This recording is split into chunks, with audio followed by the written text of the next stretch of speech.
Ce département du Pas-de-Calais, il est en train de vivre des crues historiques. Ce sont des dizaines de communes qui sont sous l'eau. Les routes, les rues, les champs ont littéralement disparu. La page des inondations ne s'est donc pas tournée avec la nouvelle année. La première fois, on se dit que c'est un coup du sort, mais là, une deuxième fois dans la foulée, ça commence à faire mal. C'est le trop, là, c'est le débordement. On n'arrive plus à pleurer parce qu'on en a marre.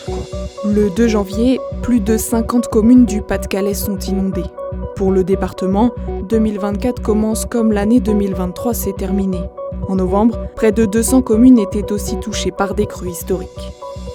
Chez certains habitants et élus locaux, la colère monte. J'en ai ras-le-bol. Ras-le-bol qu'on nous promette plein de choses pour nous administrer et que rien n'avance. Non, on n'a pas anticipé. Il faut arrêter de se mentir, il faut dire la vérité, il faut faire avancer les choses. Mais pouvions-nous vraiment anticiper ces crues exceptionnelles ?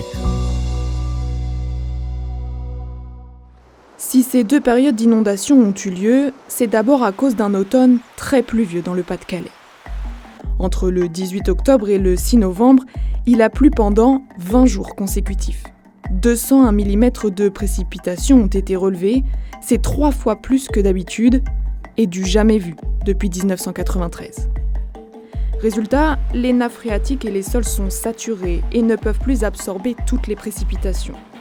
Le surplus ruisselle alors vers les cours d'eau qui finissent par déborder.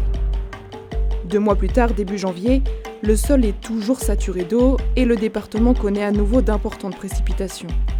Conséquence, les cours d'eau débordent une nouvelle fois. Mais au-delà de cette conjonction de phénomènes climatiques intenses, la géographie du Pas-de-Calais en fait une zone particulièrement vulnérable aux inondations pour 3 raisons principales. Premièrement, le département est plat et une partie se trouve en dessous du niveau de la mer. Ces cours d'eau s'écoulent donc laborieusement vers la Manche et la mer du Nord. Deuxièmement, le vent d'ouest et les marées à fort coefficient peuvent repousser les eaux des rivières vers l'intérieur des terres, rendant l'évacuation d'eau encore plus difficile. Enfin, la région possède un sol argileux qui ne permet pas une bonne rétention de l'eau. Cela favorise son ruissellement vers les cours d'eau, peu nombreux, qui débordent. Mais le Pas-de-Calais ne vient pas de découvrir tout cela.